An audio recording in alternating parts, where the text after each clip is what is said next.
guys, what's up? It's Andrew Newland with Newtography. As you can see and probably hear, I'm at a track day, so today we're going to go over some tips on automotive photography.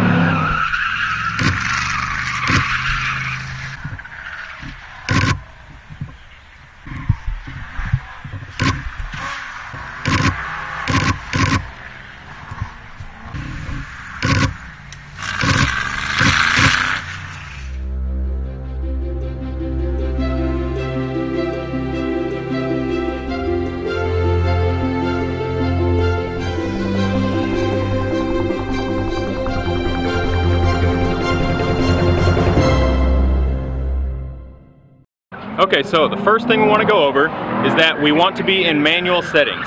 If that scares you and you're not used to manual, he's so rude. If you're not used to manual, go check out the Newtography basics videos and you can get more comfortable and learn how to shoot in manual.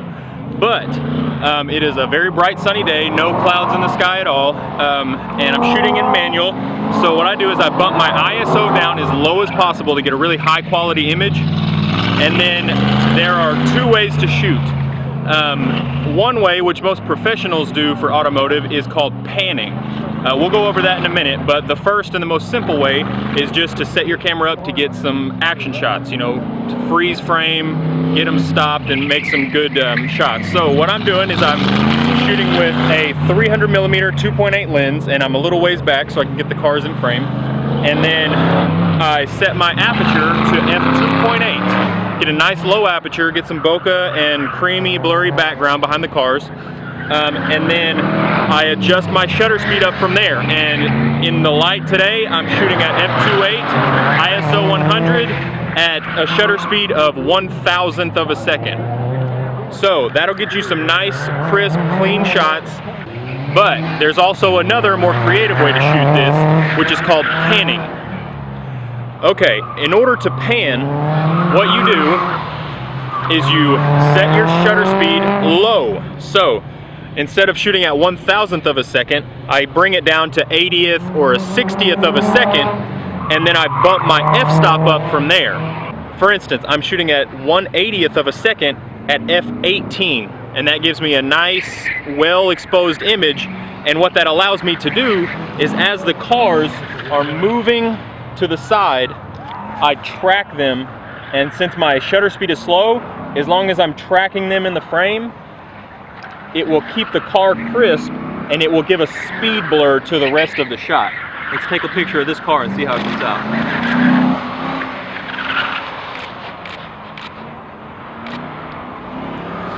So what that does is, since the car is staying in the middle of my frame and everything else is moving and I have a slower shutter speed, I may bump it down lower. I'll probably start shooting at 1/60th of a second at f20.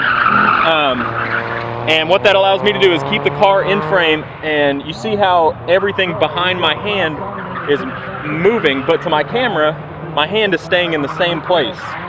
So essentially the same thing happens with the cars. As they're moving, they're essentially staying in the middle of my frame as I track them, but the background moves, so that gives a motion blur to the background. This takes some practice, but it is a very creative and professional way to shoot automotive photography. So those are the two ways I'm going to get to shooting. I may post a little video of my shots at the end of this video, but I just wanted to go over some basics of automotive photography, and if you get out to a track day, maybe you can try this out. You don't really have to have a big, huge lens like this. You can just get a cheap zoom. It's a beautiful day out, so you don't have to have an expensive lens. Any good telephoto lens should work for you. So yeah, get out there, put some zoom on it, set it up for basic and get you some good shots, and then try out panning. Just keep track of them. A monopod really helps. This is one of the most important things when panning. You see how this takes away my y-axis and keeps me just on an x-axis? Yeah, that keeps me from moving up and down, so I can stay completely horizontal and lined up with these cars. So you want to use a monopod, and yeah, lower your shutter speed, up your f-stop, and until you get a good exposed image, and then try out some panning and track these cars. And feel free to hit me up on Facebook, Twitter, here on YouTube, Google+, wherever, and send me some of your shots. I'd love to see the kind of stuff you're getting. As you can see, we have some pretty old, crappy cars that I'm not personally interested in shooting because they're ugly. But I would love to see some of your guys' shots, because I'm sure there are much better track days out there than this. I just don't get to go to all the big ones, but this one was right down the street from my house, so I thought I'd make a video for you guys. All right, yeah, hit me up, Andrew Newland, Facebook, Twitter, Instagram, everywhere, and subscribe if you want more tips. All right, and hope this helped. Love you, bye.